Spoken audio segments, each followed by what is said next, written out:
Moi boa tarde e benvidos á sede da Fundación Obra Social a Banca. Moitas grazas por acompañarnos hoxe aquí. Quero agradecer tamén a Marcelo Castelo que aceptase a nosa invitación para participar neste encontro, nun novo encontro do ciclo de Educación século XXI que hoxe continúa aquí en Coruña. É unha iniciativa que xorde a raíz, como consecuencia da nosa vocación a favor dunha educación comprometida coa sociedade e con un sistema educativo integral e tamén integrador con as diferentes sensibilidades, tendencias e necesidades dun mundo no que vivimos en permanente cambio e evolución. A nosa oferta educativa no eido extracurricular acolleu o curso pasado a máis de 130.000 escolares, nenos e nenas, mozas e mozos, e a máis de 500 centros educativos de toda Galicia nas nosas actividades de educación en valores. Agora, con este programa, que xa fai un tempo que arrancamos, pois o que quixemos foi achegarnos tamén ás comunidades docente e parental e con elo, por suposto, a toda a sociedade. A través dunha serie de encontros con expertos de diferentes ámbitos que están en torno á educación, pois achegámonos a diferentes novidades nos modelos de escola, as investigacións que se están levando a cabo en canto aos trastornos que afectan a aprendizaxe, a utilización de novos recursos das aulas, ao uso, abuso, bo uso ou mal uso das novas tecnoloxías, etc. etc. Nesta ocasión, Marcelo Castelo achéganos a conferencia Profesores que cautivan e inspiran. O seu diagnóstico en TDAH convirteu a Marcelo Castelo nun divulgador pouco previsible, frecuentemente diverxente e non sempre políticamente correcto. Único galego representado por Thinking Heads e editado pola empresa Activa, o seu labor como conferenciante, divulgador e ensaísta está focalizado na comunicación que é capaz de influir nas persoas. Froito dos seus estudos, alumeou a teoría a transición de fase, na que revela os estados polos que ten que pasar unha mensaxe para provocar unha reacción ou un efecto no ointe. Como autor, ten publicado El cliente ha muerto, viva el cliente, si lo sé, no lo digo, e o tratado La transición de fase hacia unha teoría sobre as etapas de la comunicación persuasiva. É autor da conferencia motivacional que hoxe nos ocupa, Profesores que cautivan e inspiran, e xunto co catedrático da Universidade da Coruña, o Dr. Javier Cudeiro Mazaira, do seminario tamén Dar clase como los neurocracks, no que ambos ensinan a dar unha clase para captar con base científica a atención do alumnado máis inatento. Marcelo, estamos deseando escoitarte. Moitísimas grazas novamente por participar neste ciclo. Grazas en nome da Obra Social da Banca a todos vostedes por acompañarnos.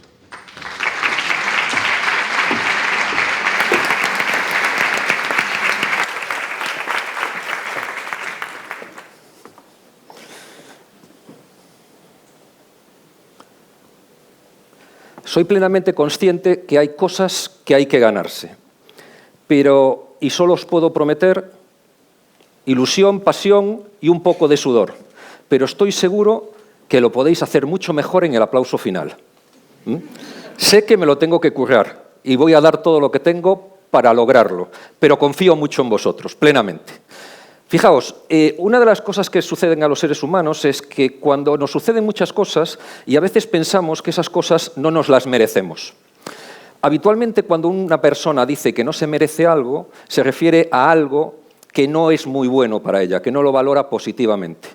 Yo, en todos mis años de directivo, todavía no ha venido nadie a decirme, oye, creo que me estás pagando de más. En realidad creo que estoy excesivamente valorado. Y en cambio os aseguro que en lo contrario, pues obviamente sí me ha sucedido en muchas ocasiones. Habitualmente cuando nosotros decimos que no nos merecemos algo, suele ser algo negativo. Bueno, eso no es siempre así. Obviamente yo soy plenamente consciente de que lo que está sucediendo hoy aquí no me lo merezco.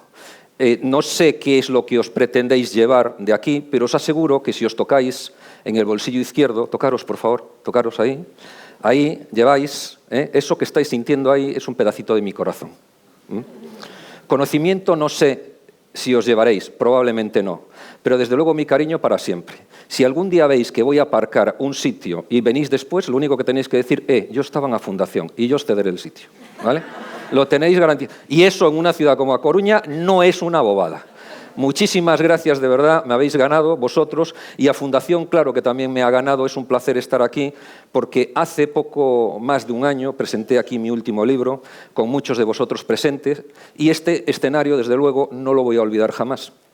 Ahí estaba mi familia, estaba Fernando también presentando el libro y muchos de vosotros acompañándome. Con lo cual, este es un sitio que para mí tiene unas connotaciones especiales. Es más, el próximo libro, dependiendo cómo os portéis, lo hacemos aquí, ¿vale?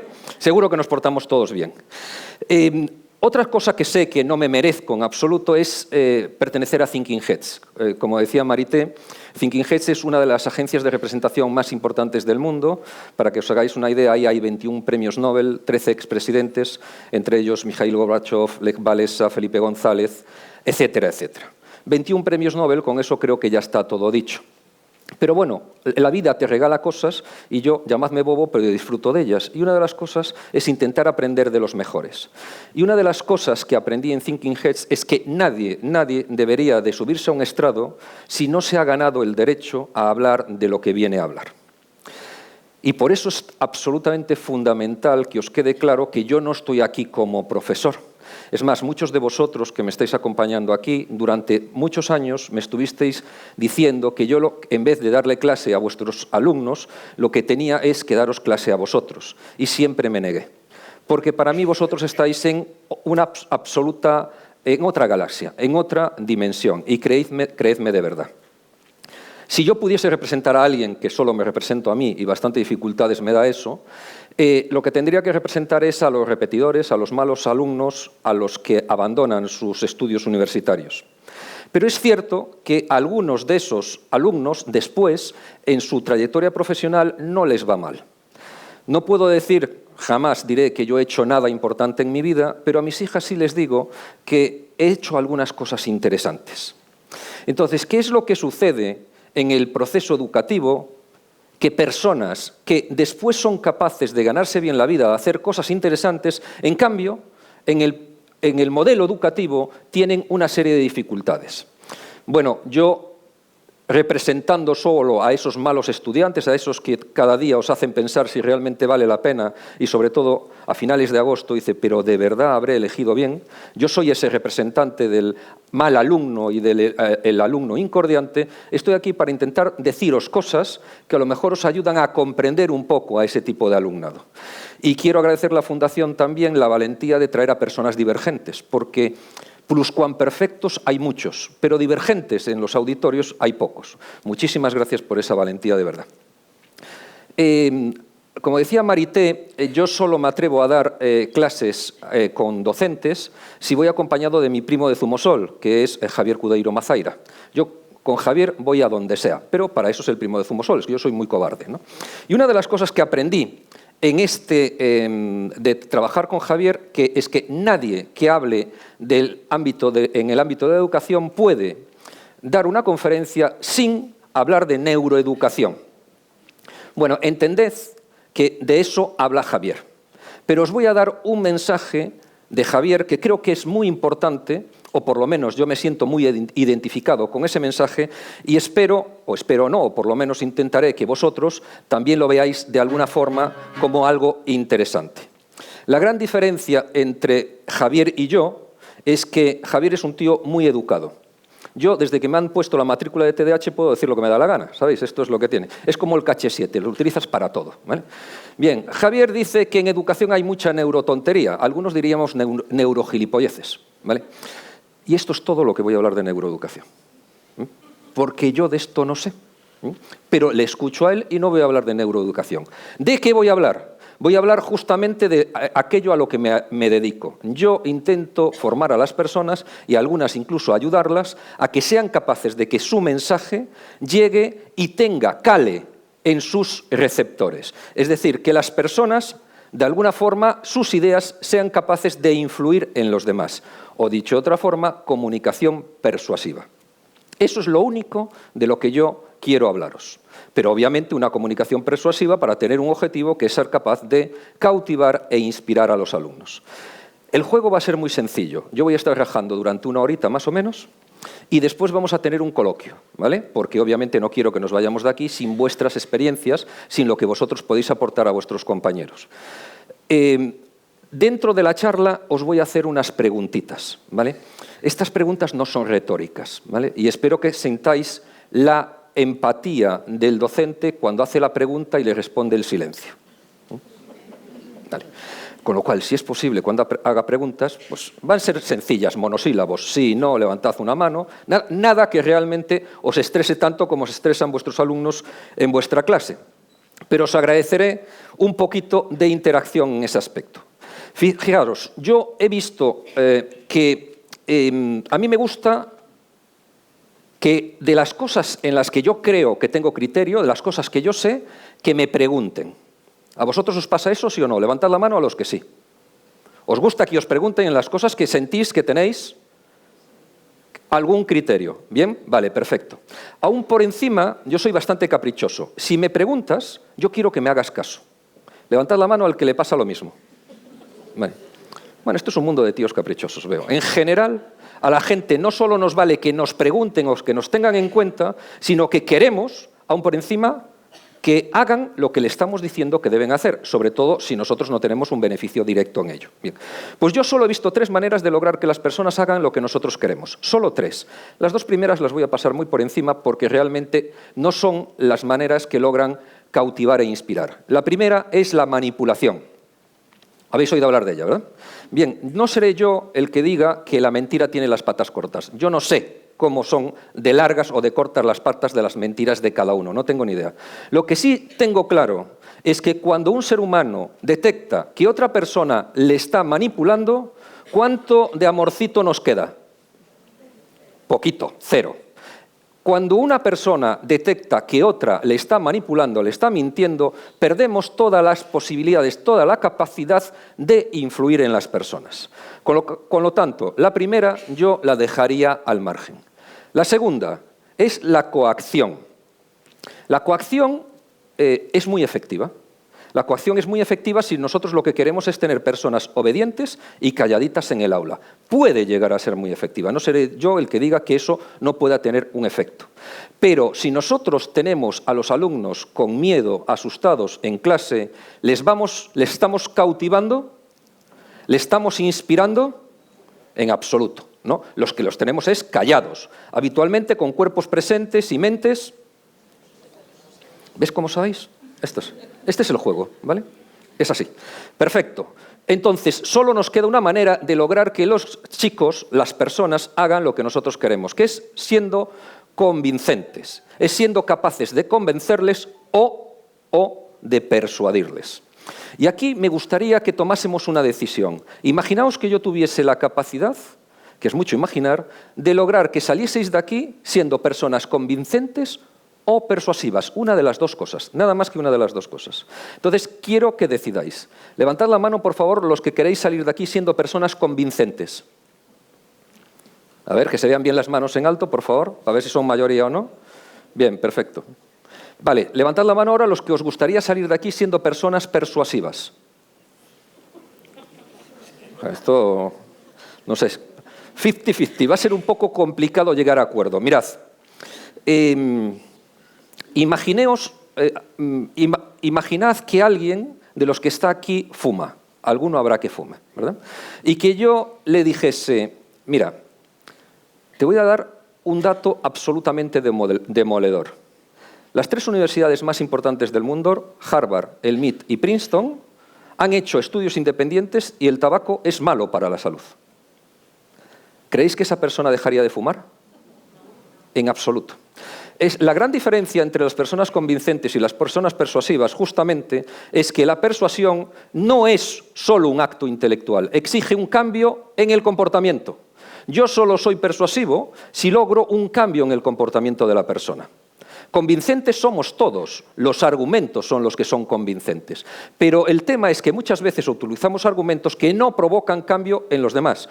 Y como me dijisteis que erais caprichosos y que queréis que os hagan caso, entonces lo que quiero decir es que no vale, no llega, no es suficiente, obviamente es condición sine qua non ser convincente, pero para llegar a ser persuasivo tenemos que darle a la gente algo más que razones.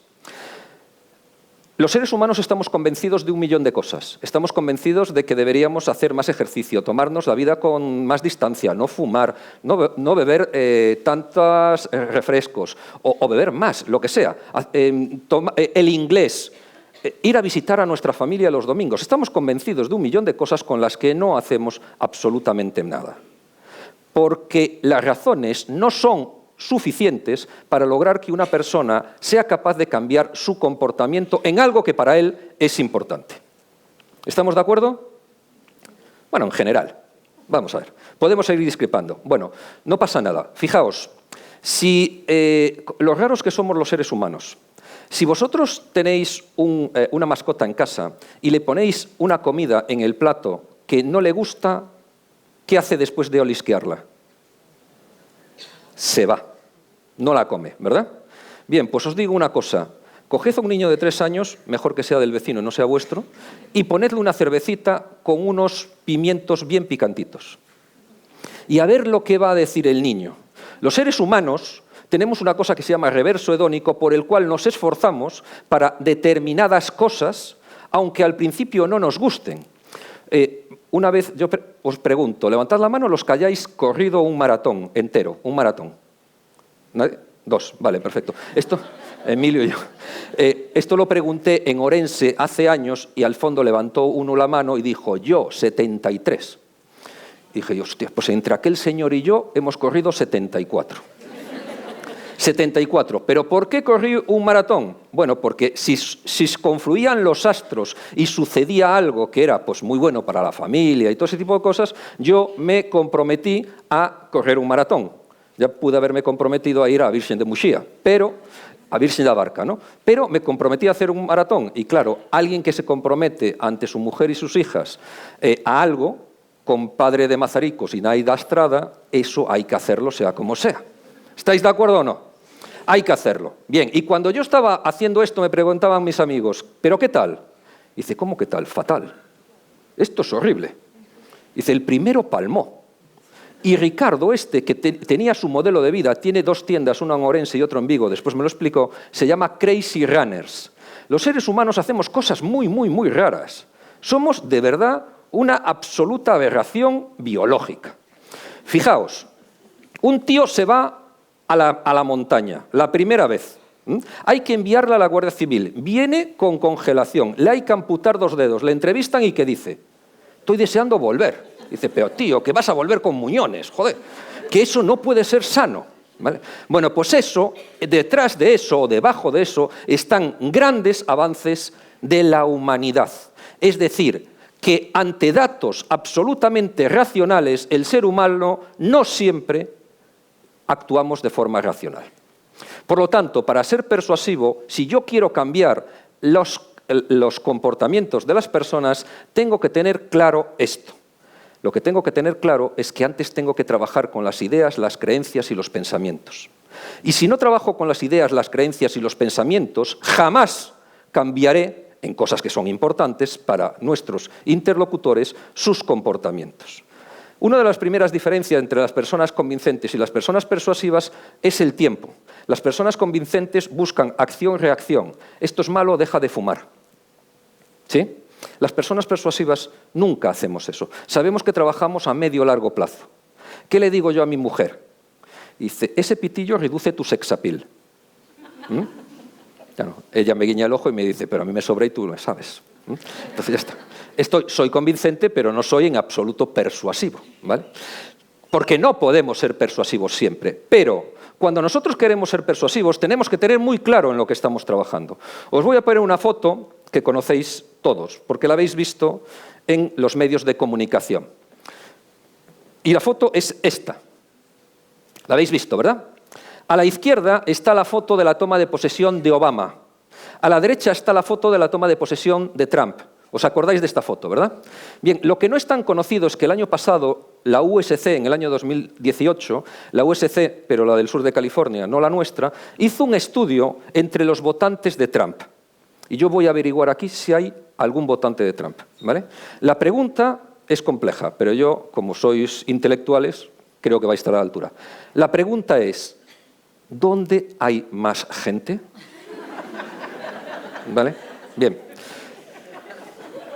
¿Está clara o no? ¿El enunciado está claro, sí o no? Tenemos grupo de refuerzo, ¿eh? No os esforcéis. Bien, aquellos que creáis que en la derecha hay más personas, levantad la mano. Están vestidos de blanco. No. Bien. Aquellos que creáis que en la izquierda hay más gente, levantad la mano, por favor. Bien. Pues, ¿sabéis lo curioso del estudio? Es que el 15% de los votantes de Trump dijeron que en la foto de la derecha hay más personas que en la foto de la izquierda, lo cual quiere decir que aquí no hay muchos votantes de Trump. Bien, ahora podemos decir, claro, esto es gente que está ideologizada y que tiene un interés directo en esto, y por eso mienten como bellacos, o piensan que están vestidos de blanco.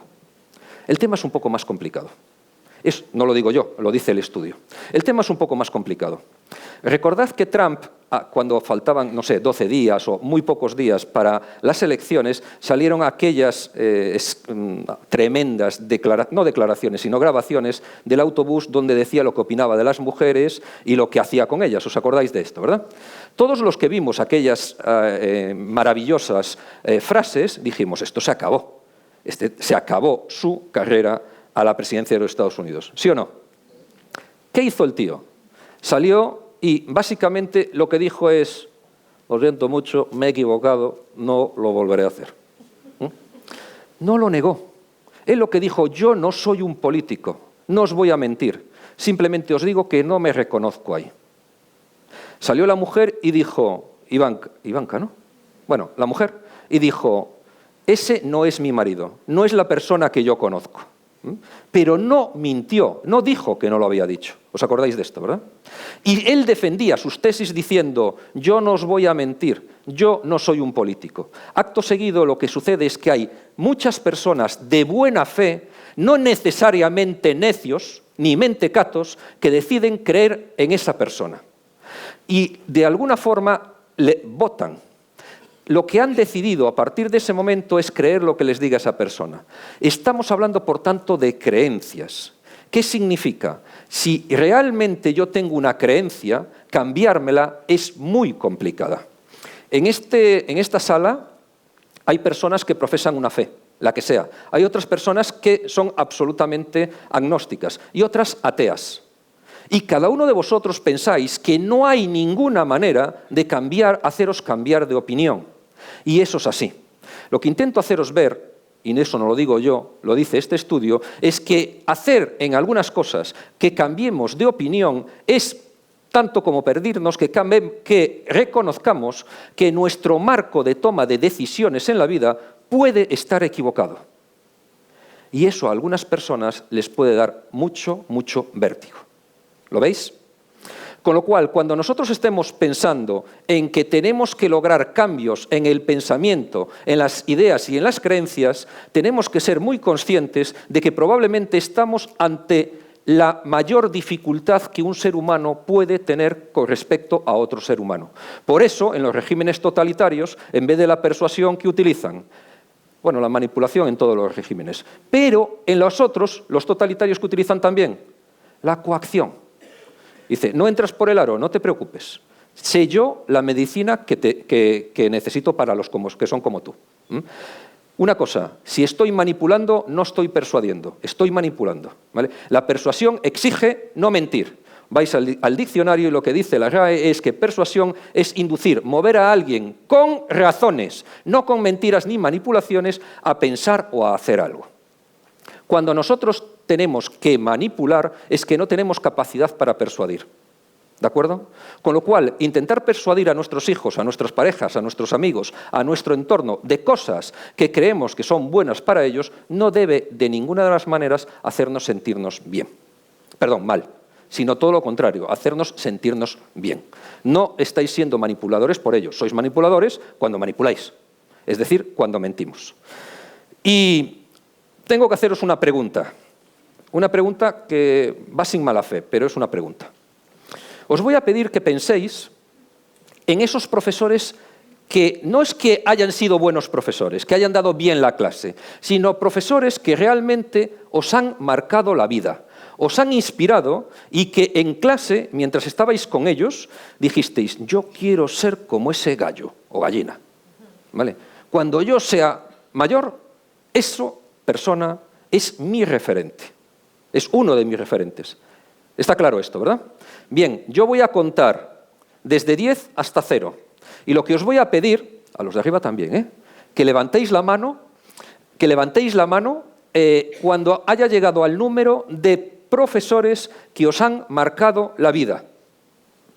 No solo que han dado clase bien, sino que os han inspirado para el resto de vuestra vida. ¿Está claro? ¿Grupo de refuerzo? ¿No? Bien. Venga, levantad la mano aquellos que creáis que tenéis 10 profesores que os han marcado la vida. Si levanta alguien la mano, le pido que me selle la primitiva. ¿Vale? Venga, 9, 8, 9. Vale, pues después quedamos, ¿vale? Hay uno, ¿vale? Me vas a sellar la primitiva, tío. 8, 7, 6, 5, otra persona, 4, 3, empiezan a aparecer algunos, 2, más, 1, 0. Bien, fijaos, en nuestra vida, bueno, en la vuestra, los listos, los pluscuamperfectos, en los OTDHs no tanto. Desde la primaria hasta la universidad tenéis en torno a 120 profesores.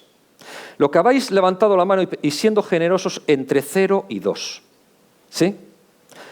¿No creéis que algo podríamos hacer diferente? ¿No es un poco triste esto? Personas que habéis tenido o que hemos estado en manos, todos hemos estado en manos, de profesores durante entre 20 y 60 horas a lo largo de un año, en muchas ocasiones muchos más, y resulta que tenemos entre 0 y 2 que han tenido un impacto en nuestra vida. ¿Queremos cambiar esto, sí o no? ¿Sí? Pues para eso vamos a cautivar y vamos a inspirar, porque podemos hacerlo.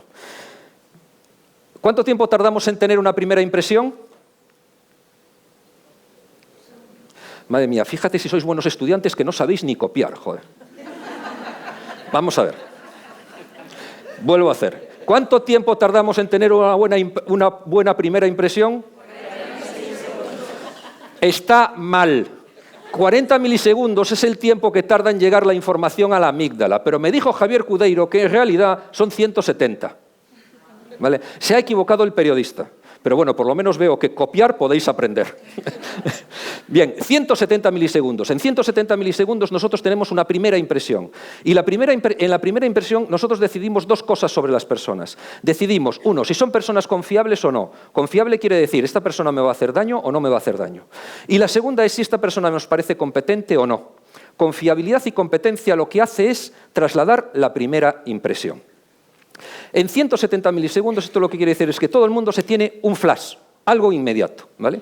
Y lo que es más determinante, esto lo ha hecho Alexander Todorov de la Universidad de Princeton, es que después de los 170 milisegundos medidos, no con el PowerPoint y a ojito, esto está hecho con la Universidad de Princeton, después de 170 milisegundos, si a las personas le dicen, bien, has dicho que esta persona, comparaban entre dos, esta persona te parece más confiable y competente que esta otra, ahora te lo voy a dejar 5 segundos, que es una barbaridad después de tener los 170 milisegundos. Y les preguntan, ¿quieres cambiar de opinión? ¿Qué sucede? El 90% de las personas no cambiamos de opinión. Vale, ahora como estáis haciendo trampas al póker, estáis diciendo, coño, pero yo es que a Isabel al principio me cayó mal y ahora fue mi mejor amiga y tal. Sí, con el tiempo, claro que podemos cambiar de opinión con las personas, claro, pero hace falta tiempo, roce y cariño. Si eres el vendedor de fotocopias, la segunda oportunidad no te la dan, que lo sepas. Pero incluso en el aula, que vosotros tenéis mucho tiempo, lo que va a suceder a partir de la primera impresión es que vuestro alumno va a decir sesgo cognitivo, confirmación cognitiva. Ya te dije yo que este iba a ser un peñazo como los otros 119. Y entonces, ¿la mente qué hace? Off.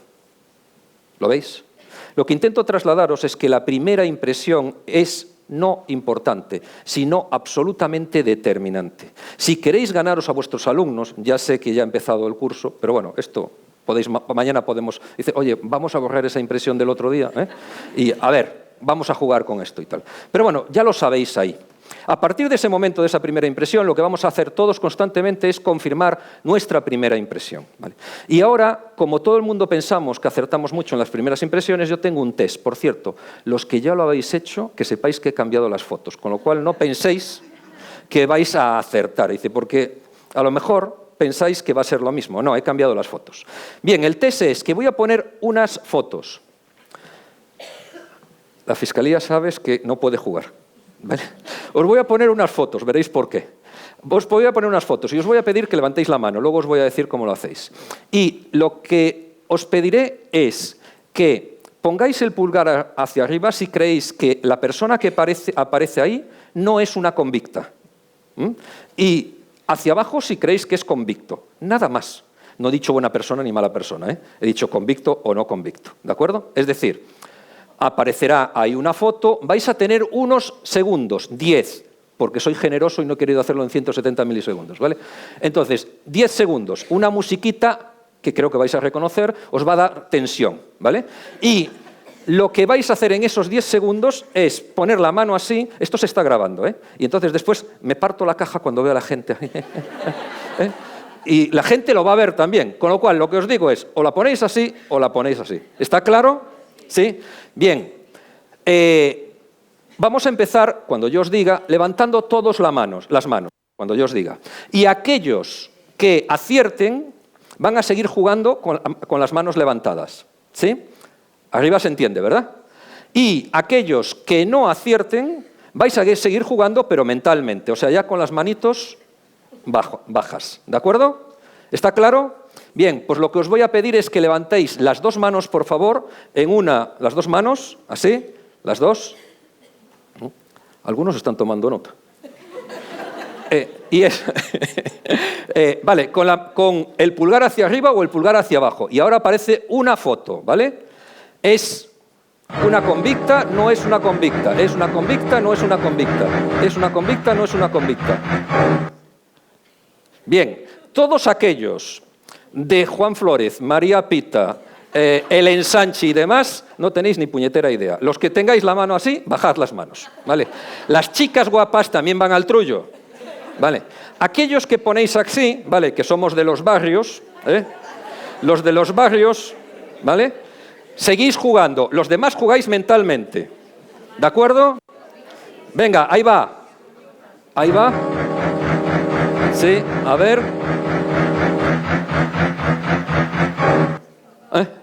Uy, aquí hay gente de Katanga, La Sagrada y demás, ¿eh? Venga, los que hayáis puesto hacia arriba, bajáis las manos. Y seguís solo los que habéis puesto hacia abajo. No, los que habéis puesto hacia abajo, ¿vale? A ver, ¿cuánto me duran estos? A ver. Sí. Los que hayáis puesto hacia arriba, os habéis fallado también. Bueno, un aplauso para los otros, y son todos de Barrio Bajo, está claro, ¿vale? Esto es porque me tenéis la aguja de marear cogida, pero la próxima la haré de otra manera, ¿vale? Bien, en todo caso, lo que intento trasladaros es que las primeras impresiones, esto es una bobada, simplemente es un juego, pero que es muy difícil acertar en una primera impresión. Lo que intento trasladaros es que los científicos dicen, ¿tenemos primeras impresiones? Sí. ¿Podemos evitarlas? No. Lo único que podemos es, de una forma cognitiva, tener claro que la primera impresión me condiciona a mí, a vosotros y, por supuesto, a vuestros alumnos. Primera clave para ser capaz de cautivar e inspirar a vuestros alumnos. Y esto ya es parte divergente. Les tenéis que gustar.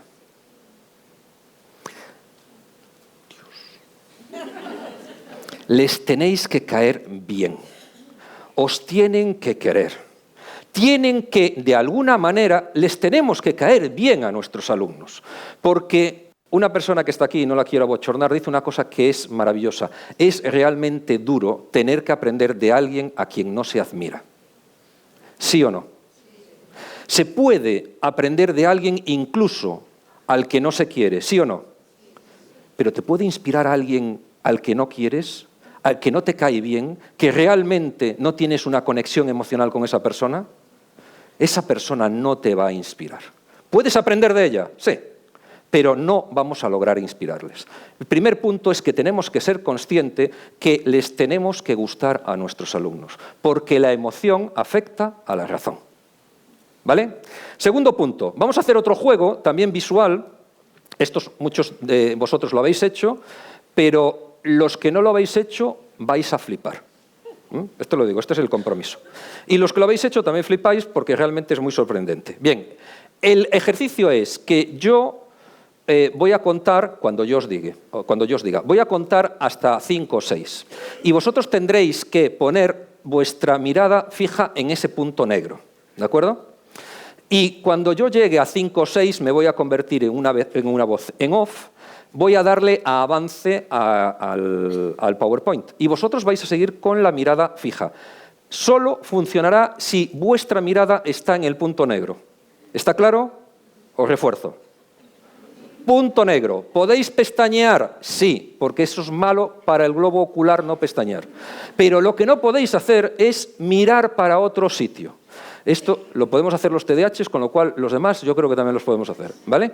No podéis mirar para otro sitio. Aquellos que lo hagáis bien, una vez pase la diapositiva, vas a pasar una cosa que vais a alucinar. Los que alucinéis, una vez pase, lo que os pido es que hagáis una cosa muy ilustrativa. Es decir, ¡oh! ¿Vale? Y para saber si necesito ir a refuerzo o no. ¿Está claro? Miráis para ahí, punto negro. Ayer me dijeron en Vigo que el punto era marrón. Bueno, el del medio, ¿lo veis ahí eso que es de otro color? Vale. Pues, punto negro. Por favor, mirad ahí. Mirad para ahí. 1, 2, mirad, 3, 4, 5. Mirad, mirad, mantened la mirada, mantened la mirada. Uy, mucho refuerzo, ¿eh? Los que habéis dicho, si lo habéis hecho bien, lo que ha sucedido en vuestro cerebro es que en el primer segundo de cambio de diapositiva, milisegundos, vuestro cerebro ha puesto color. ¿Sí? ¿Sí o no? Lo volvemos a hacer, ¿vale? Porque esto es refuerzo. Os quitan de la chapatoria y ya el tema cambia. Venga. Lo que va a suceder es que una vez cambie la diapositiva, en unos milisegundos, vuestro cerebro va a poner color. Y no hay trampa ni cartón, no es una diapositiva la siguiente en color, ¿vale? Mantened la mirada. 1, 2, 3. Mantened la mirada, mantened la mirada, mantened la mirada. ¡Oh! ¿Qué? ¿Flipante o no? Flipante. Porque no hay trampa. Esa diapositiva es en grises, la diapositiva en color es esta. Y ahora, como sabía que iba a hacer buen tiempo, os voy a llevar ya la última de estas a la playa, ¿vale?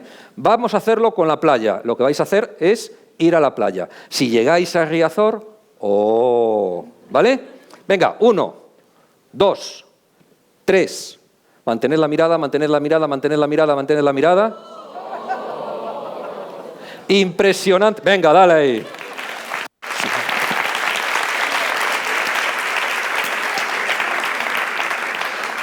Me encanta llevarme los méritos de los demás. A ver si habéis pensado que la diapositiva es mía. Mira, no es mía. Brain Games. Bien, vamos a ver otra cosa.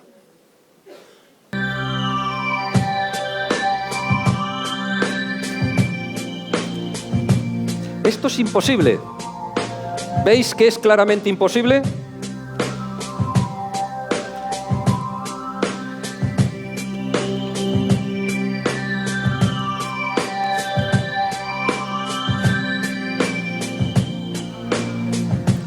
Ah, sí, sí, sí. Pues mirad lo que os va a hacer ahora el puñetero de vuestro cerebro.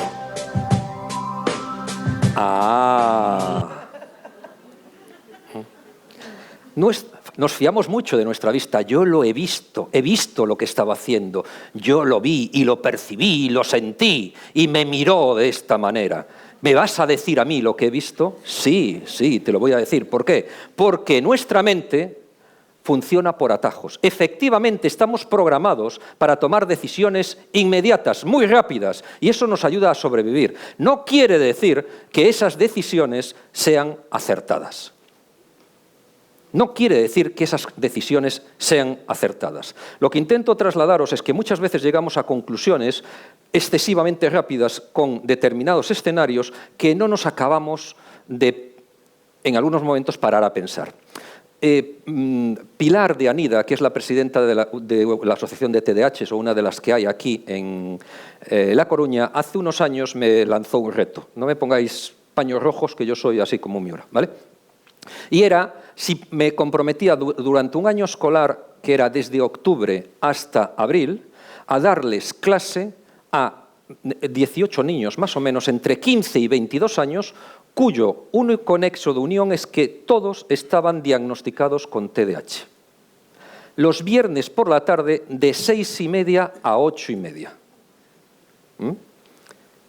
Desde octubre hasta abril. Viernes por la tarde. Y por supuesto que dije que sí. Todos juntos durante 2 horas sin pausa. Puse 2 condiciones en el aula, el primer día. La primera es, si lo tenéis en silencio, si lo tenéis muteado, podéis utilizar vuestro teléfono todo lo que queráis. Y por supuesto os le podéis levantar todas las veces que os dé la gana, iros al baño o lo que sea, hombre, volved porque soy responsable vuestro. Esas fueron las 2 condiciones que les puse eso. ¿Por qué? Porque yo, donde a esos niños se les veían problemas, yo, y se los decía a ellos, lo que veía en ellos era mis entrenadores personales como docentes.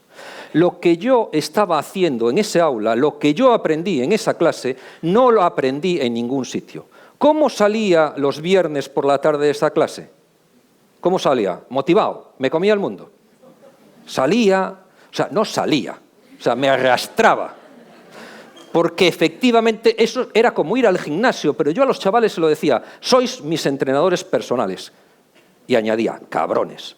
Bueno, pero uno tiene que ser consciente de que lo mejor del ser humano no sale en los grupos fáciles y en las situaciones sencillas. Lo mejor de todos los seres humanos sale con aquellas personas que hacen que nos esforcemos en sacar lo mejor de nosotros mismos. Si nosotros somos capaces de esforzarnos de verdad, suficientemente, creativamente, y cogemos a esos niños como oportunidades de mejora para nosotros, si somos capaces de lograr captar la atención de las personas más inatentas, que es lo que hacemos Javier Cudeiro y yo en ese curso de dar clase como los neurocracks, después obviamente los otros están chupaos, porque los pluscuamperfectos sois tremendamente agradecidos.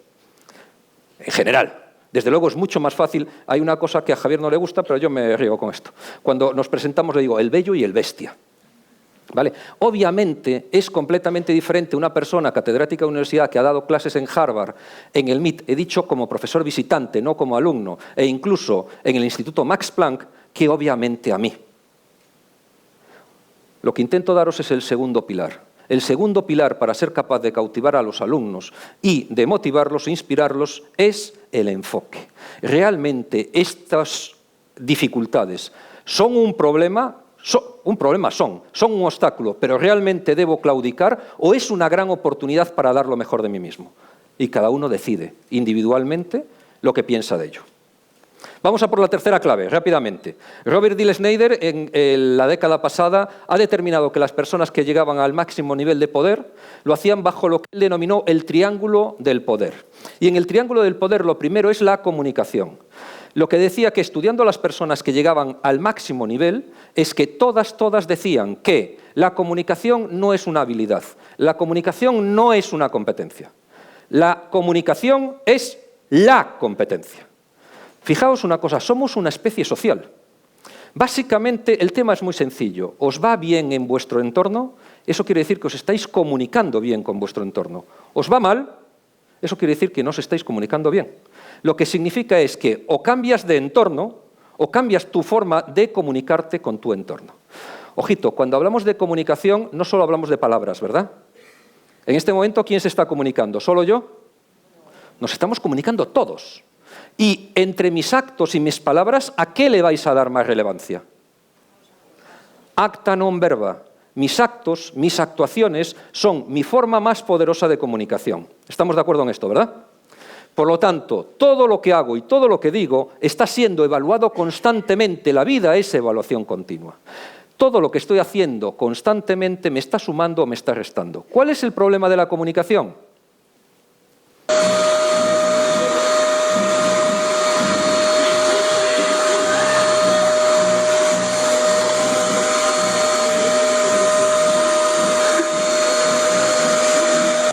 El problema de la comunicación es que todo aquello que hacemos de forma rutinaria... Sí, reiros.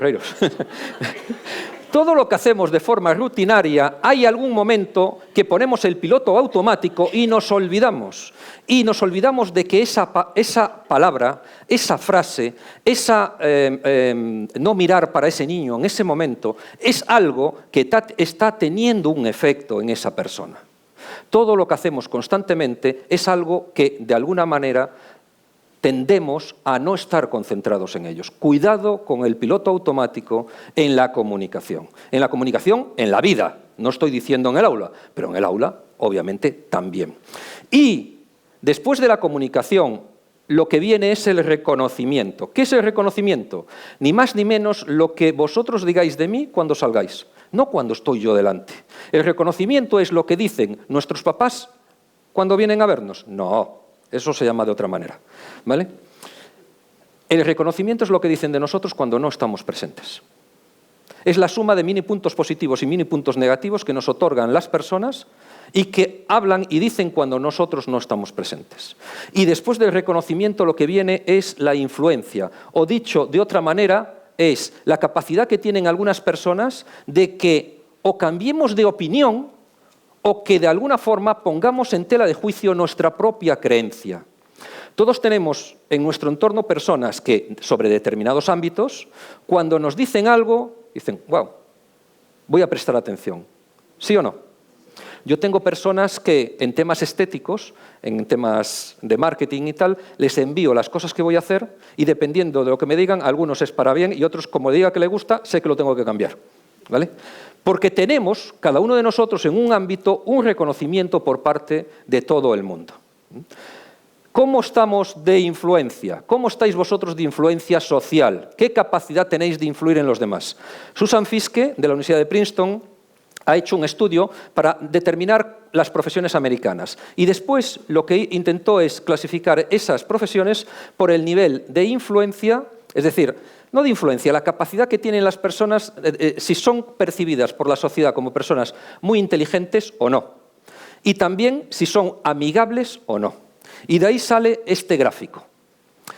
Y os tenéis que localizar. En este gráfico es, cuanto más a la derecha estáis, más inteligentes, por lo menos según la Universidad de Princeton en Estados Unidos, sois percibidos por la sociedad. Cuanto más a la izquierda, menos. Cuanto más abajo, menos majetes. Y cuanto más arriba, más majetes sois percibidos, ¿vale? Si os veis, por lo menos en Estados Unidos, los profesores están en el nirvana de la influencia. ¿O no? Ahí es donde están los mejores. Por ejemplo, los abogados, que hay aquí que hay algunos. Bueno, son personas muy competentes, pero en amigabilidad están al nivel de la prostitución, con lo cual es una profesión, esto me hace mucha gracia decirlo en los colegios de abogados. O sea, quiero decir que pueden ser más amigables con sus clientes, parece ser. En todo caso, no quepa la menor duda que por lo menos en Estados Unidos el profesorado y el ámbito sanitario tienen una gran apreciación por parte de la sociedad. Tanto es así que algunos que no hemos tenido la capacidad de convertirnos en profesores, como muchos de vosotros, lo que hemos hecho es que nos hemos acercado, nos hemos puesto a escribir porque lo que queríamos, después de escribir, ¿qué era? Dar clases de esas cosas en las que creemos, o algunas personas creen, que nos hemos ganado el derecho a dar clase. Hace unos años, y aquí hay algunas personas que estaban allí también, me invitaron en un congreso de diversidad en Betanzos, que se hace todos los años, de diversidad educativa. Y cuando dije esto, una chica que estaba allí, estaba en el auditorio, dijo, Marcelo, esos datos están descontextualizados. Una cosa es la sociedad americana y otra cosa es la sociedad española. Dije, tienes toda la razón, sin ninguna duda. Por eso he traído los datos del Instituto Nacional de Estadística. Me lo pasé teta, ¿o no? Es de estas cosas que suceden pocas veces en la vida. Esto es del año 2013 porque no lo he buscado de verdad y no he logrado, me parece que no están haciendo esto. Es más, ayer, no antes, pero ayer, envié un email al Instituto Nacional de Estadística preguntando si esto lo estaban actualizando o no. Pero en el año 2013, fijaos, la profesión más valorada es la médica. Y desde la segunda hasta la sexta, todos los demás son profesores. Nivel de profesorado. O dicho de otra forma, no es cierto, como no puede ser de otra manera, que no tengáis prestigio. Lo que sucede es que, obviamente, cuando cada un fala da feira según lle vai, ¿no? Entonces, aquí estamos hablando de ¿qué? De mi niño. Y estamos con los temas míos, lo cual no quiere decir que una vez nos abstraemos, la sociedad, lógicamente, tiene que apreciar vuestro esfuerzo y vuestro trabajo porque estamos dejando nuestros hijos y el futuro de la sociedad en vuestras manos. Con lo cual, por favor, no nos demos tanta manija con determinadas cosas que es posible que sean más creencias que realidades sociales. Hay que salirse un poco, otra vez lo digo, para intentar ver las cosas con perspectiva. ¿Vale? Por lo tanto, yo lo que diría es que sois una profesión con mucha influencia. ¿Qué podemos hacer con esa influencia? Bueno, pues ver cómo somos capaces, ya que soy una persona influyente, de utilizar mi comunicación para tener un efecto en los alumnos. Y aquí hay una teoría, que es mi teoría de la comunicación, que se llama la transición de fase, en donde lo que dice, esta es una teoría, aunque justamente Javier Cudeiro, después de una conferencia como esta, fue cuando me dijo, Marcelo, en tu teoría y base científica yo se la puedo dar. Esto es lo que justamente ha hecho que nos asociemos. Esta teoría lo que hace es que estudia, y de hecho un profesor de la Universidad de las Américas, Cristian Mendieta, dice que esto no es un invento, que es simplemente un hallazgo. Es cómo tiene que ser un mensaje o un mensajero para tener un efecto en los demás. Primera fase de la comunicación, la fase sólida. La fase sólida es la fase en la cual nosotros aportamos razones. ¿Qué son razones? Todo eso objetivo. Es decir, todos los datos, toda la información, todos los estudios, vuestros manuales, la información objetiva que de alguna manera tenemos que aportar al auditorio, a nuestros alumnos, para demostrar que sabemos de qué estamos hablando. La fase sólida es fundamental, salvo que ya seas considerado por las personas que te están escuchando una autoridad. Si aquí estuviese un premio Nobel, no tiene que estar haciendo referencia a estudios ni nada. Todo el mundo diríamos, esto es un premio Nobel y punto, ¿vale? Pero los que no estemos en esa posición, lo que tenemos que ser muy conscientes es que si que buscamos la credibilidad, tenemos que hacerlo mediante las fuentes que estamos utilizando. Y además sucede una cosa, los seres humanos hacemos una asociación entre las fuentes que utilizan las personas y la valía de esa persona. Dicho de otra forma, si vosotros utilizáis Princeton, Harvard, el MIT, la USC, la UDC o la UBI, os van a posicionar vuestros interlocutores en un punto. Si utilizáis el Marca, el AS, Gran Hermano y Mujeres, Hombres y viceversa, también posicionamos, pero en otro sitio. Está claro en esto, ¿verdad? Con lo cual, las fuentes son absolutamente fundamentales. ¿Cuál es el problema de las fuentes, de los datos? De los datos puramente racionales y objetivos. Los datos tienen dos problemas muy importantes. El primero. Año 2003, crecimiento de la economía 3,1. En estos momentos, crecimiento de la economía al 3,8%. Empleo, que tanto les preocupa. Año 2003, trabajaban 17 millones de personas. Ahora trabajan 20 millones de personas. 3 millones más. El paro. En términos absolutos, las cifras son parecidas. Pero, sin embargo, el porcentaje de paro del año 2003 era el 11%.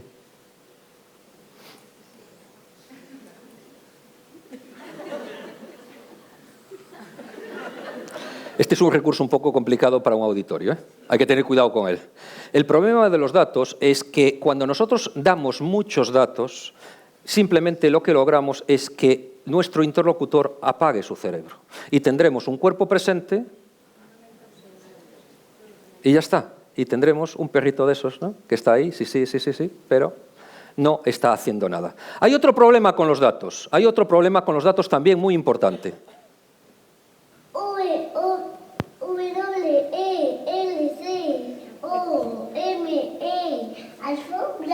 Bien. Un crack. Un crack, tengo unas ganas de conocerlo. Llevo años explotando su imagen pública. El problema de los datos, el dato es objetivo, sí. Los datos siempre son objetivos, pero la interpretación de los datos siempre es ¿qué? Subjetiva. Pasa por el filtro de nuestras ideas, de nuestra formación, de nuestras creencias, todos esos filtros que hemos estado dando, e interpretamos con la misma información los datos de formas radicalmente diferentes. ¿Por qué vamos a elecciones? Dejadlo estar. Obviamente, los datos están ahí para todo el mundo, pero si dejamos los datos simplemente, no vamos a lograr ser persuasivos. Entonces tenemos que pasar al estado líquido. Y para pasar al estado líquido, os voy a hacer un pequeño juego mental. Os voy a pedir que elijáis mentalmente cualquier persona, viva o muerta, con la cual pudierais tomar un café, que no sea de vuestra familia, que no la hayáis conocido personalmente, porque si no aquellos que desgraciadamente ya no están personas muy importantes con nosotros, iríamos a ello. Podéis tomar un café con cualquier personaje de la historia, vivo o muerto. ¿Lo seleccionáis? ¿Sí? ¿Lo tenéis? Mirad que os voy a preguntar, ¿eh? ¿Lo tenéis? No, bien. No os voy a preguntar. Voy a jugar a mentalista. Vais a flipar también. No todos, pero muchos de las personas que vosotros habéis seleccionado, muchos de ellos son personas importantes. Pero no todos. ¿Qué es una persona importante? Una persona importante es una autoridad que tiene un poder delegado por la sociedad. Una autoridad, es decir, que tiene su cargo por el boletín oficial del Estado. Puede ser un general, un emperador, un presidente, lo que sea, ¿verdad? Pero no todos de los que habéis seleccionados es una persona importante. Pero aquí es donde viene la parte importante. Pero todos, absolutamente todos los personajes que habéis pensado, todas las personas esas que tenéis en vuestra mente con la cual os gustaría tomar un café, pasar una tarde, charlar con ellos, todos, sin excepción, todos son personas que os parecen interesantes. Oh. Fijaos, ¿y qué bobada es esta? Lo que estoy intentando deciros es que nos pasamos la vida intentando decirle a los demás lo que es importante para ellos. A los niños, esto es importante. A los trabajadores, a los empleados, a todo. Esto es muy importante, presta atención. La pregunta es, ¿realmente sabemos lo que es importante para los demás? Lo que era importante para vosotros a los 15 años se mantuvo a los 25 y a los 35 y a los 45. Cuando tengamos 95 años, ¿creéis que lo que es importante en este momento para nosotros lo va a ser? Radicalmente no. Si me hubierais cogido el jueves de la semana pasada, en donde estuvimos a punto de hacer una eutanasia a nuestra mascota, no había nada más importante en mi familia que la mascota, que afortunadamente va yendo para adelante. Yo no sé lo que tiene ese niño en su vida, no sé lo que tiene ese niño en su mente, no sé qué es lo que le está pasando, lo que pasa en su hogar, no lo sé. Con lo cual yo no tengo que pensar en que tengo que decirle cosas importantes. Lo único que creo que tengo que hacer, o lo único que yo intento hacer, es que la gente quiera tomar un café conmigo. Es así de simple, o así de difícil. Cuando nosotros logremos, como me decía un profesor antes, oye, que los alumnos son nuestros clientes. Bueno, si lo vemos así, es que nuestros clientes quieran tomar un café con nosotros, no que nosotros queramos tomar un café con ellos. Cuando nosotros logramos que nuestros alumnos quieran tomar un café con nosotros, en ese momento lo que hemos llegado es al punto de que nuestros alumnos nos consideran no importantes, que no tenemos que ser tan ambiciosos, sino simplemente ¿qué? Interesantes. Nada más. ¿Y cómo se logra eso? Pues justamente a través de la comunicación. Perdonad, pensé que estabais con el café, pero esto se quedó colgado. Le damos. Esa es la del café. ¿Y cómo se logra eso? Se logra a través justamente de la comunicación, de la comunicación líquida. Todos estos recursos, no quiere decir que todos estos recursos tengan que estar en vuestros 50 minutos de clase. Ahora bien, os digo, si en vuestra clase de 50 minutos no tenéis alguno de estos recursos salpimentados, cuantos más mejor, No es que vuestros alumnos se estén aburriendo, es que vosotros estáis bostezando en el minuto 16, porque no llegáis al 18 vivos. ¿Vale? Por supuesto, hacer una clase con estos recursos es mucho más difícil que simplemente una clase sólida con datos. Claro que sí, mucho más difícil. En mi opinión, esto no es ciencia, no lo puedo dar con datos, pero lo que yo percibo es que en torno al 85% de las personas lo único que hacen es una comunicación sólida, simplemente información. Si yo dependo única y exclusivamente de la información para tener una posición en el aula, ¿quién me puede sustituir? Cualquiera que sepa lo mismo que yo, simplemente. Y os aseguro una cosa, contra datos, contra Google no creo que podamos competir, ¿verdad? Los datos están ahí. Otra cosa es qué soy capaz de hacer con los datos para darle significación a mis alumnos con esos datos. Esta es la fase líquida. Aquí ya llega muy poca gente. Muy poca gente llega a la fase líquida.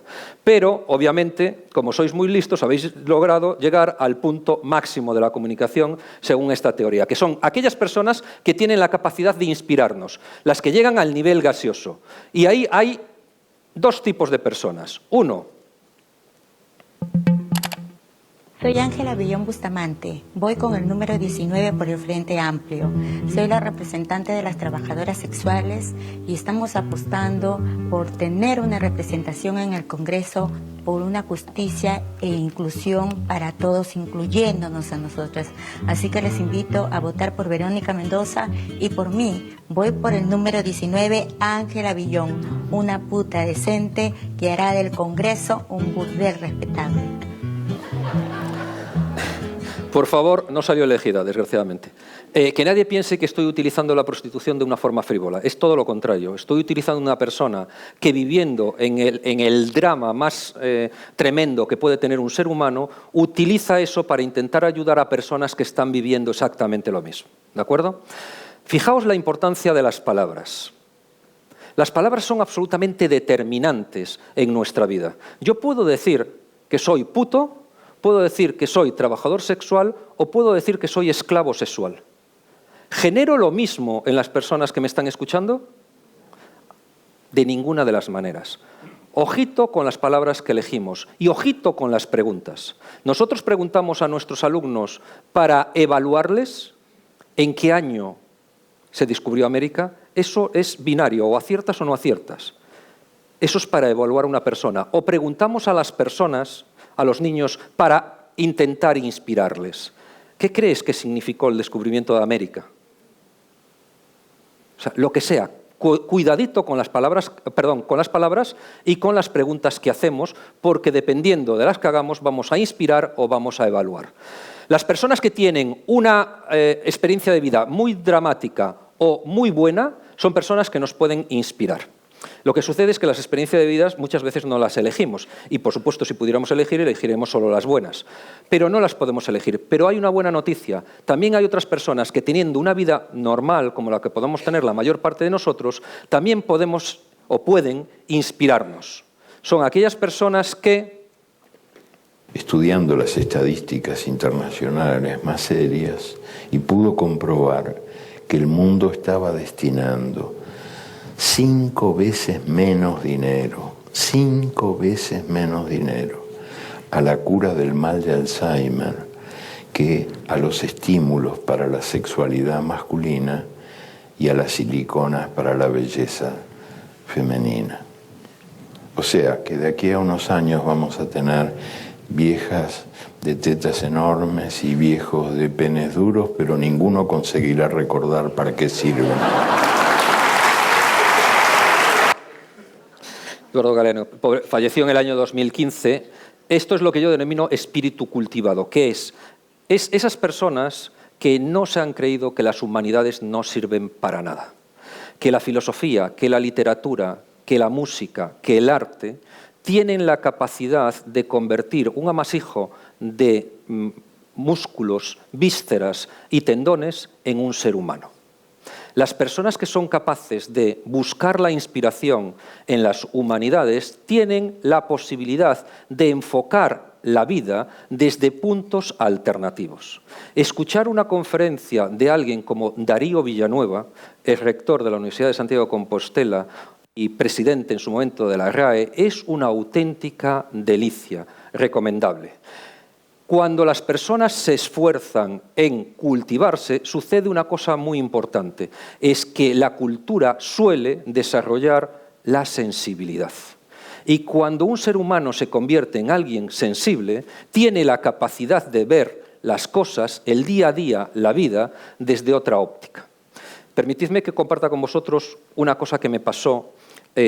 Yo ni siquiera supe lo que era, os tengo que reconocer, hasta que me lo dijeron mi Luca, que está aquí presente, no la quiero abochornar. Y es que este año, en el verano, aprobé una de mis asignaturas pendientes. Estuve en Florencia. Casi me desmayo. Me dijeron después que esto era un Stendhal. ¿No sabéis de qué estoy hablando? Es que yo me sentí simplemente absolutamente embargado por la belleza. Me parece que es una de las experiencias más maravillosas que he tenido en mi vida. Mi Luca me dice que en Santa Sofía también le pasó lo mismo. Lograr que los seres humanos se emocionen, lograr que los seres humanos de alguna forma se sensibilicen, solo se hace con eso que no vale para nada, porque en los tratados técnicos habitualmente no se logra eso. Esas personas que son capaces de fortalecer su espíritu cultivado también tienen la capacidad de influir en nosotros. Pero no todos. Les falta una cosa. Las personas que llegan al nivel gaseoso además tienen que tener algo muy importante, algo que tienen muy pocas personas. Cuando veo una anciana violada, veo a mi madre violada. Cuando veo una mujer violada, veo a mi mujer violada. Cuando veo a una de mis hijas violada, a una niña violada, veo a una de mis hijas violada. Con estas palabras, Denis Mukwege, el congoleño que el año pasado le dieron el Premio Nobel de la Paz, en el año 2014 recibió el premio Sájarov.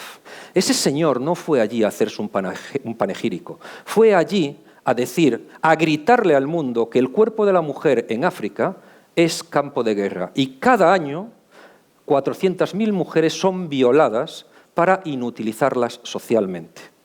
Cuando un ser humano tiene un porqué, cuando un ser humano tiene una causa, siempre encuentra el cómo. Los seres humanos que tienen un porqué siempre son capaces de llegar a donde no llegan los demás. Los profesores tienen una facilidad para encontrar causas.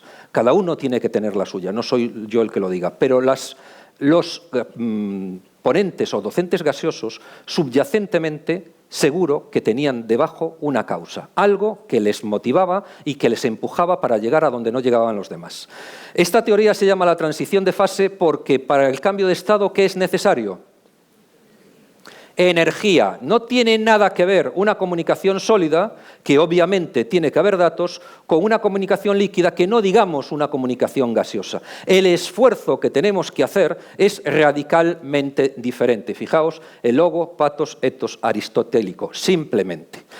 Cuando tú te comunicas solo de forma sólida, eres absolutamente prescindible por cualquier maquinillo y para cualquier persona que sepa lo mismo que tú. Cuando tú te comunicas de forma líquida y no digamos gaseosa, ya eres insustituible, porque lo que estás haciendo es buscando la generación de emociones en tus interlocutores, no solo de aportación de datos. Tercer principio, busca el estado gaseoso. Buscar el estado gaseoso es una decisión personal. Busca el estado gaseoso.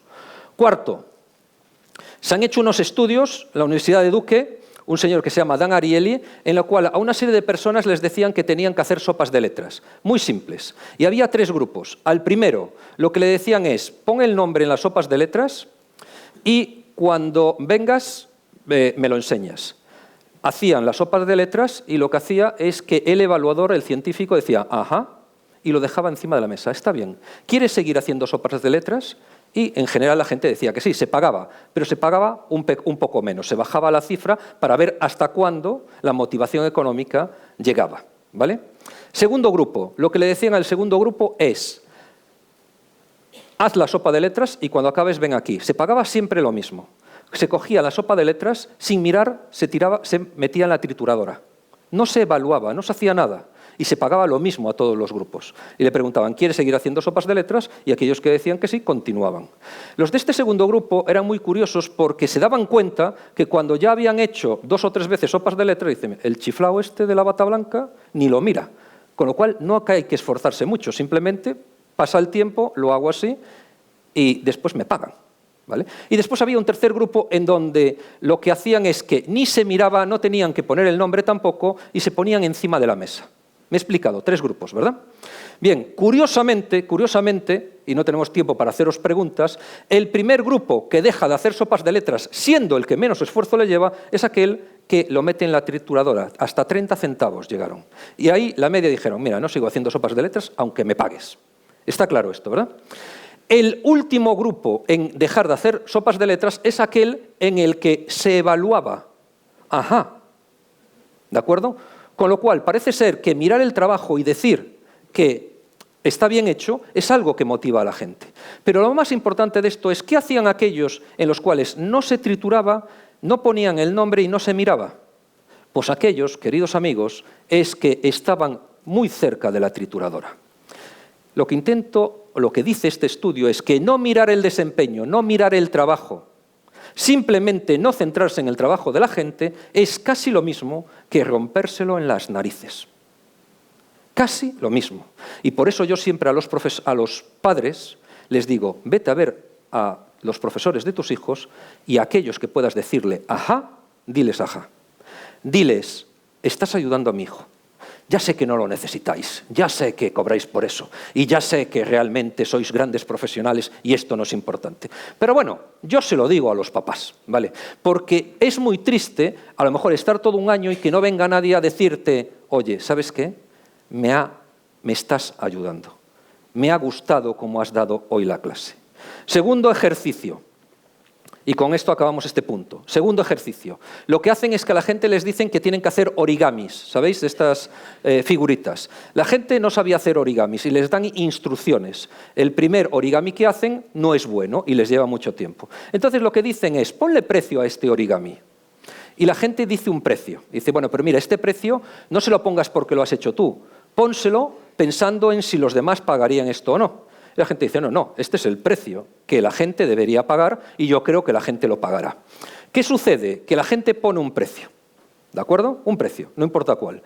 Cogemos a personas que no están en el estudio y les preguntamos, ¿cuánto pagaría usted por ese origami? Y la gente dice un precio 5 veces inferior. ¿Está claro esto? La gente valora menos nuestro trabajo que nosotros.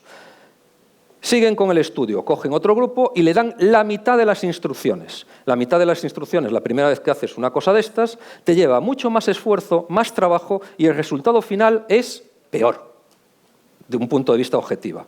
¿Qué sucede? Cuando le preguntan a la gente, ponle precio a esto, ¿qué sucede? Se eleva el precio. Muy bien, la gente le pone un precio a su origami superior. Y a la gente objetiva que valora esto, ¿qué precio le ponen? Uno muy inferior. Lo que intento trasladaros es que todos los seres humanos perdemos la objetividad con nuestro esfuerzo. Cuando nosotros le decimos a alguien que no se ha esforzado, tenemos que tener cuidado, porque él es muy posible que sienta que se ha esforzado. Simplemente os estoy dando información que os puede ayudar. Yo no os digo cómo lo tenéis que hacer. Lo que os digo es que todos los seres humanos solemos perder la noción de nuestro esfuerzo. Por lo tanto, por eso es muy importante, si vais a ser escritores, que tengáis un agente. Porque el agente es el que os dice, tú vas ahí porque trabajas mucho y tal. Decidme aquellos que sois padres, en un día bueno, más o menos. Sí, levantad la mano los que sois padres, por favor. Vale, en un día bueno, ¿por cuánto me venderíais a vuestros hijos? Día bueno, ¿eh?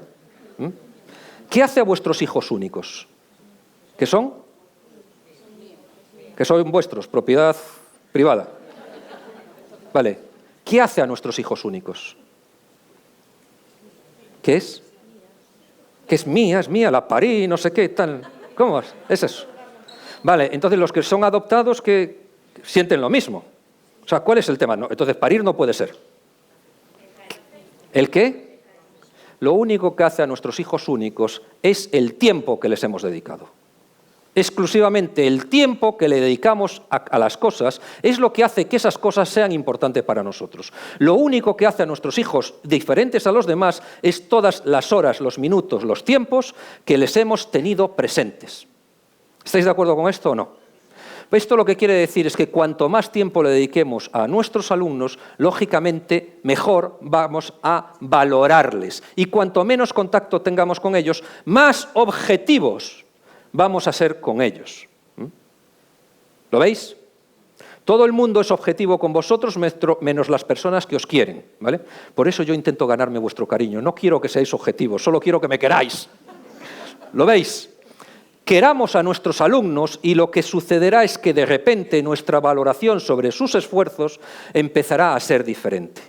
Este es el cuarto punto, que es el del liderazgo. El liderazgo hay dos tipos de liderazgo. El del abanderado, que es cuando tú simplemente sigues la corriente de todos los demás, y el del loco con una bandera. La única diferencia entre un loco con una bandera y un abanderado es la distancia en el tiempo. Ya sé que aquellos que estáis chiflados, que hacéis cosas que no os competen, que de alguna manera vuestros compañeros os han tratado siempre como bichos raros, porque os están viendo como abanderados, no os comprenden. Pero eso no quiere decir que os esté convirtiendo en necios. Probablemente eso lo que os estén convirtiendo justamente en profesores que cautivan e inspiran. Ahora vamos a tener 2 minutos para un pequeño coloquio, nada más 2 minutos, porque me queda el quinto punto, que es el que rellena todo esto. Y antes os quiero hacer yo la primera pregunta. Por favor, recordad sólido, líquido, gaseoso. Y lo que os voy a pedir es que levantéis la mano como docentes, o en vuestra vida, si no sois docentes. En general, ¿cómo creéis que os comunicáis? En general, de forma más habitual. ¿De forma sólida, de forma líquida o de forma gaseosa? ¿Vale? Aquellos que creáis que en general sois más bien sólidos, levantad la mano, por favor. ¿Alguno? 1, 2, nada más, ¿vale? Los líquidos, levantad la mano. Más, ¿vale? Perfecto. ¿Los gaseosos? Vale, perfecto. Como en este caso tenéis al autor, os lo voy a decir.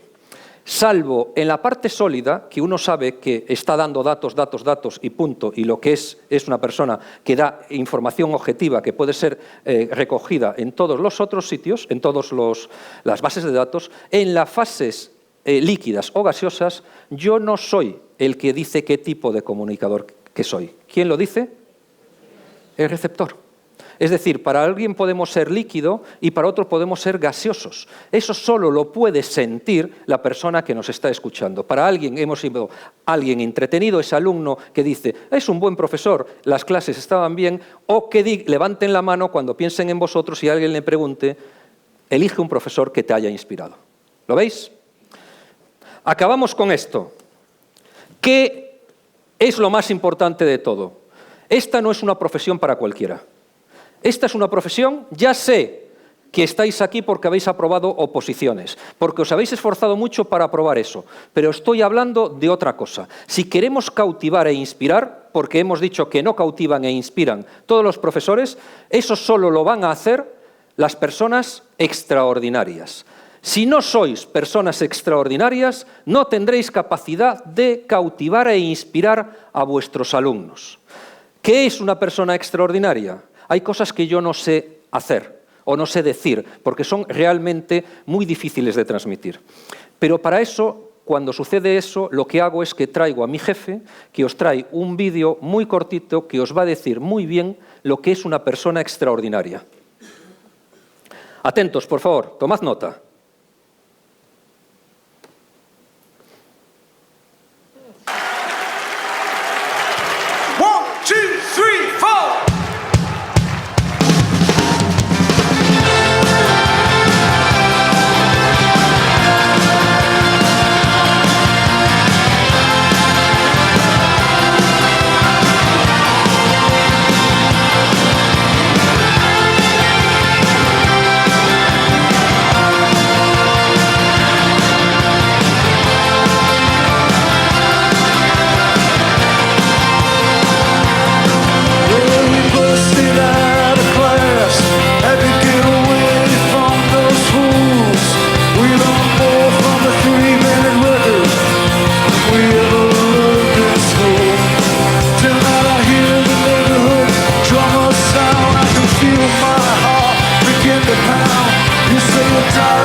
just wanna close your eyes, follow your dream now.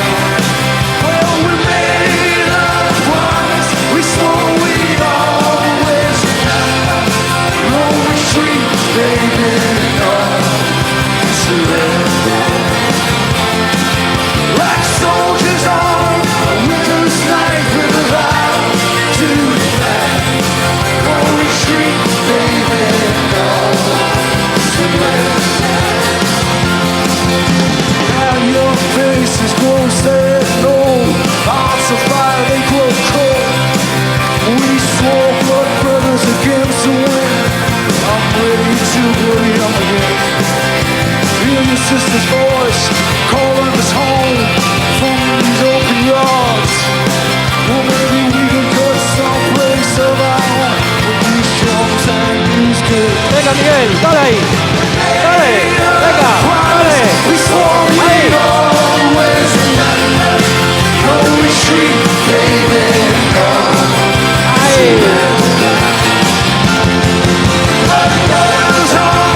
Stormy night with a vow to defend. No retreat, baby, no surrender. Come on, Steve! Venga.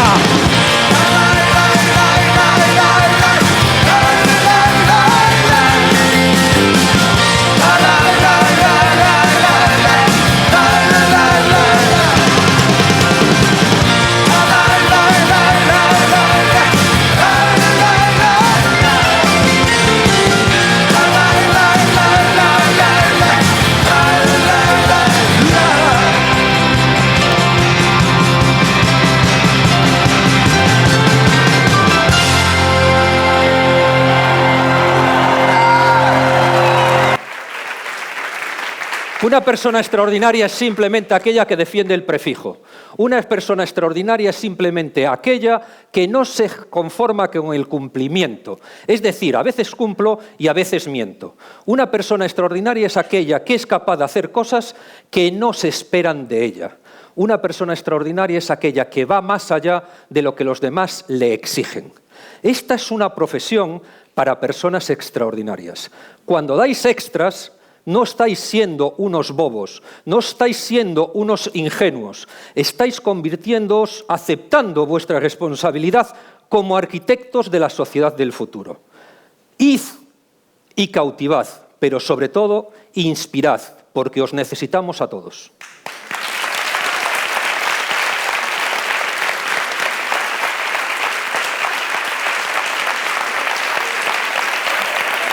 Podéis hacerlo mejor.